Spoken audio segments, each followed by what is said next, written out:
Dear viewers of the Tom Photo channel, the Nikon D610 is a great full-frame camera.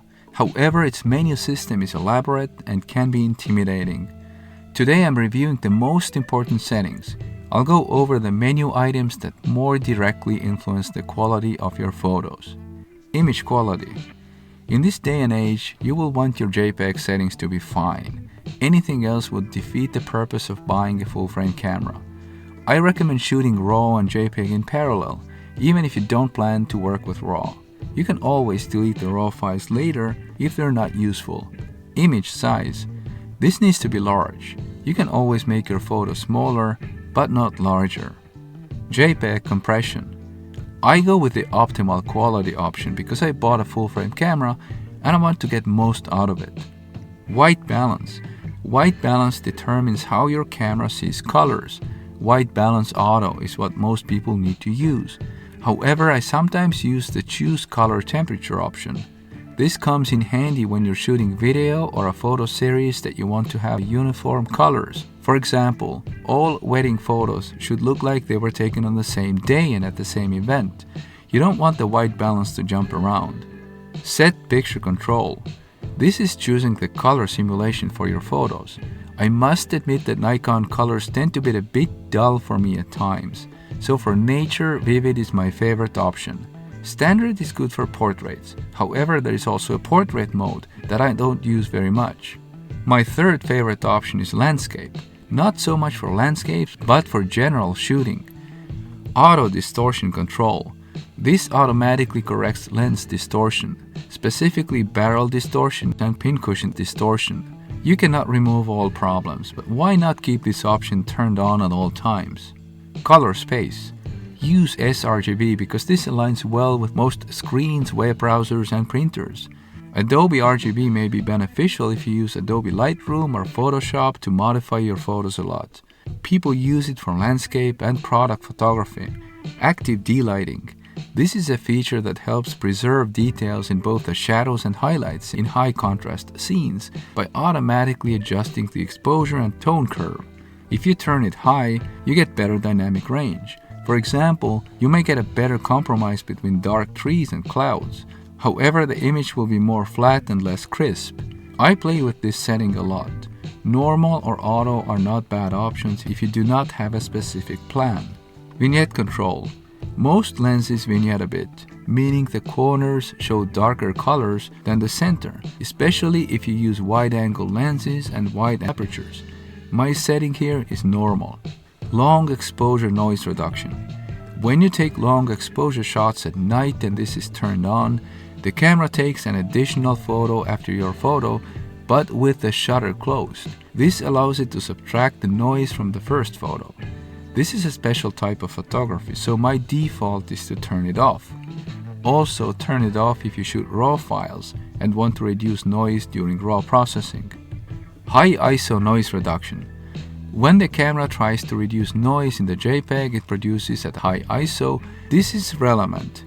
But it's relevant only for JPEG and will not affect your RAW file. My setting here is normal. ISO sensitivity settings. In this menu you can set the base ISO that the camera preferably uses. The best value here is 100. Auto ISO sensitivity control is better turned on. I set the maximum sensitivity to 3200. The minimum shutter speed is a great way to tell the camera what should be the lowest shutter speed allowed. Otherwise, it should start raising the ISO.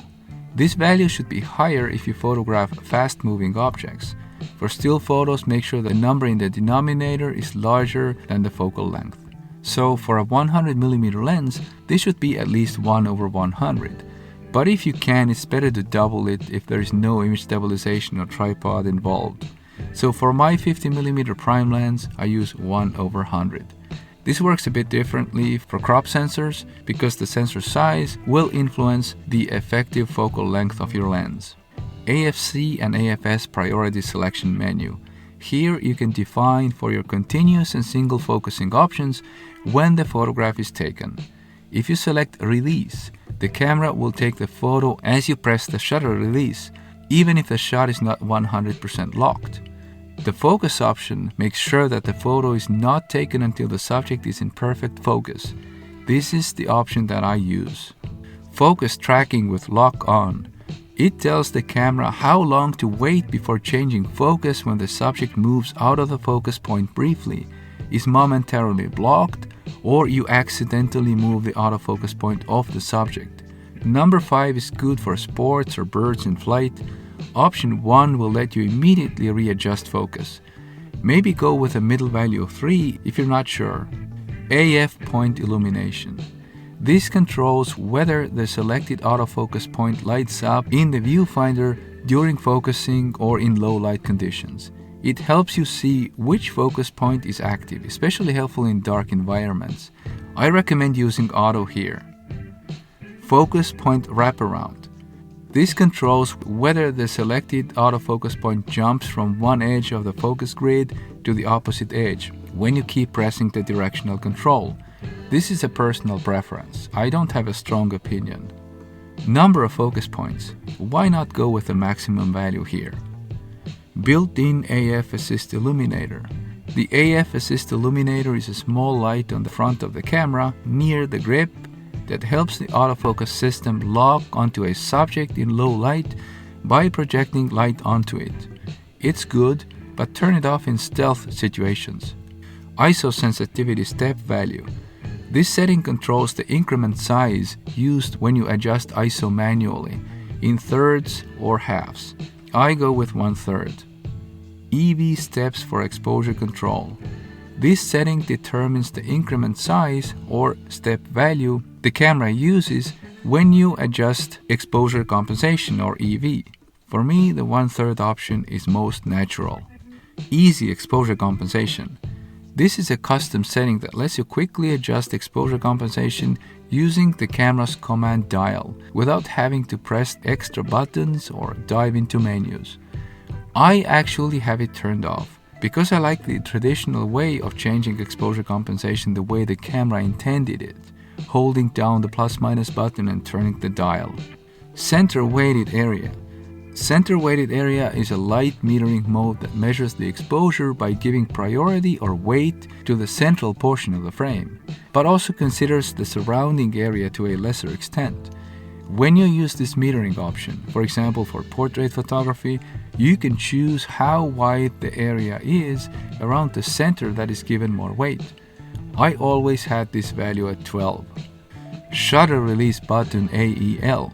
This lets you assign auto exposure lock or AEL to the shutter release button, the main shutter button, instead of separate AEL button.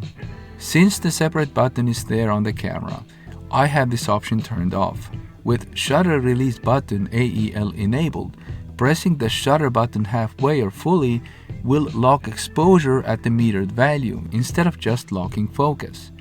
The standby timer and self-timer are self-explanatory, so I'm skipping these.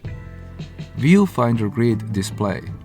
I like it to be on because it helps me to focus better and use the rule of thirds for composition a bit better. File number sequence. This controls how the camera names and numbers your image files, whether it continues numbering across memory card changes and formatting or resets to 0001 each time. I like this on because it allows each photo to have a different number even when you take out and format your memory card. Exposure delay mode. This introduces a short delay between the mirror flipping up and the shutter firing, helping to reduce camera vibration that can blur your photos, especially during tripod-based or long exposure shots. Use 3 seconds for tripod shots. Flash sync speed. Flash sync speed is the fastest shutter speed at which your Nikon D610 can properly synchronize with a flash. If you go faster than this speed, part of the image may be dark or cut off due to the shutter not being fully open during the flash fire. Higher values are generally better. Flash shutter speed. Flash shutter speed in auto or P mode sets the slowest allowable shutter speed the camera will use when a flash is attached and auto ISO is enabled. For handheld photos, 1/60 is good to help prevent motion blur, but for night shots from a tripod, you may want to go really long. Flash control for built-in flash. If you have it at TTL or through the lens metering, the camera will decide the flash strength. However, you may like to manually change it by trial and error. I often like that more, but still use TTL as the default. Exposure compensation for flash. This lets you adjust the brightness of the flash output separate from or in combination with ambient light exposure, giving you precise control over how the flash affects your subject. My setting is the entire frame. Modeling flash. Modeling flash briefly fires the flash in a rapid strobe burst to simulate continuous lighting, helping you preview shadows and highlights on your subject before taking the photo.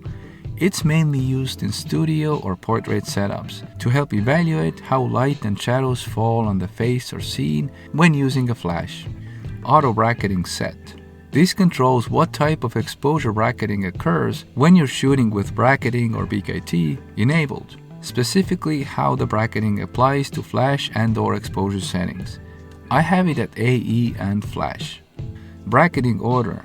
This controls the sequence in which bracketed shots are taken. The order I like is underexposed, normal, and then overexposed. There are more settings to be covered. The controls menu is about using buttons and assigning them. I will have a whole separate video on this topic, so I'm skipping it now. Also, the setup, retouch, and my menu will be covered in a new video. So please stay tuned. Thanks so much for watching. I hope I could help you with your Nikon D610. If I did not talk about something you want to know about, just ask about it in the comments. I kindly ask you to consider subscribing and liking. Have fun using your D610. See you soon. Goodbye.